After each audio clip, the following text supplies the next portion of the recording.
시청자 여러분 안녕하셨습니까? 주님과 함께 5분 묵상의 시간을 갖겠습니다. 오늘은 사무엘하 17장 말씀을 묵상합니다.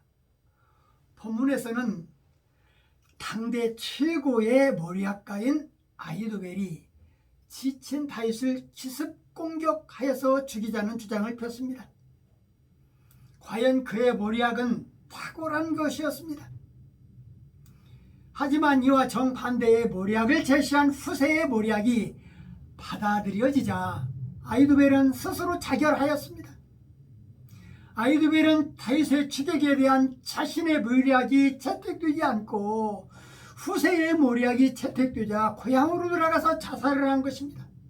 본문에서는 그의 자살 이유에 대하여 언급되지 않고 있지만 당시 상황으로 봐서 두 가지 이유를 생각할 수 있습니다.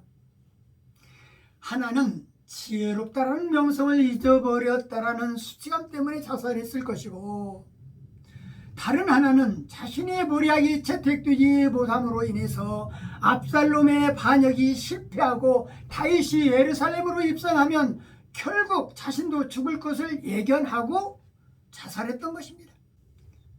다윗은 아히도벨의 좋은 머리학이 파괴되기를 기도했습니다.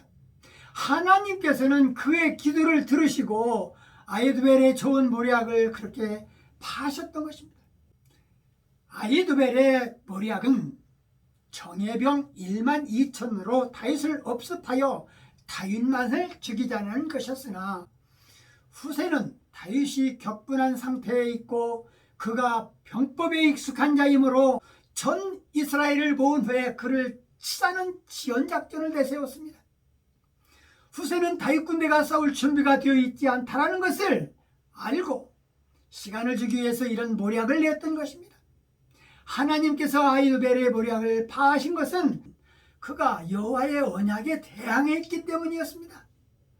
다윗을 반역한 압살롬은 이제 붙인 다윗을 반드시 죽여야만 했습니다. 한 나라의 왕이 둘이 될 수는 없는 것입니다.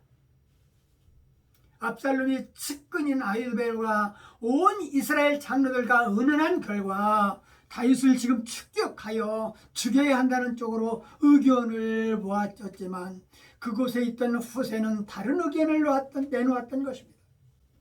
다윗은 전술에 능한 자이기에 병사들과 함께 결코 자지 않고 추격을 대비할 것이니 아히도벨의 전술은 헛된 것이라고 주장은 했지만 그래도 안심이 되지 않아서 아히도벨이 군사를 이끌고 가서 다윗을 죽일 것을 우려하여 가만히 사람을 보내서 다윗에게 빨리 요단을 건너라고 전가했던 것입니다. 후세는 다윗의 신하였지만 압살롬 편에 가담한 척하면서 다윗을 도운 사람이었습니다.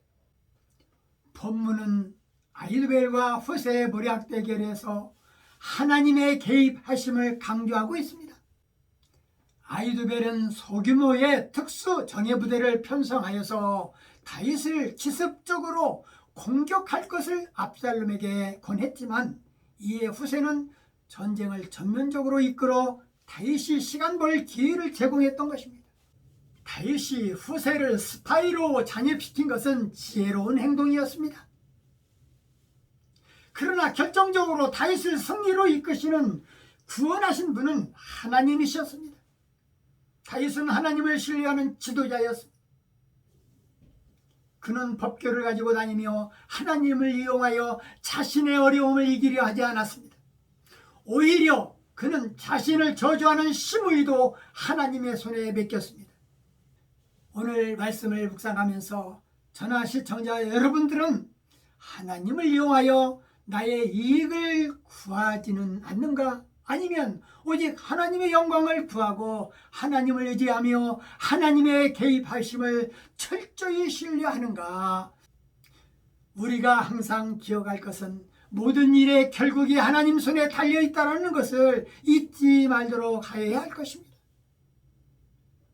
압살롬의 반란도 하나님의 개입과 도우심으로 진압이 되었습니다. 나의 조그마한 지혜와 지식을 의지하지 않고 오직 하나님만을 경외하고 의지해야 할 것입니다.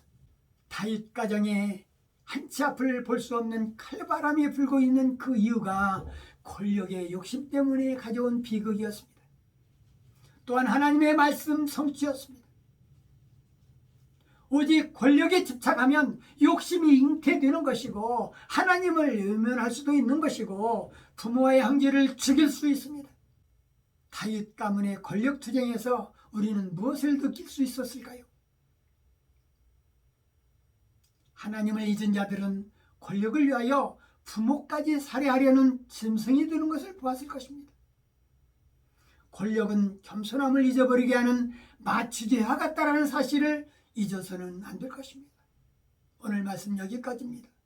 시청해 주셔서 대단히 감사합니다. 내일 다시 뵙겠습니다. 안녕히 계십시오.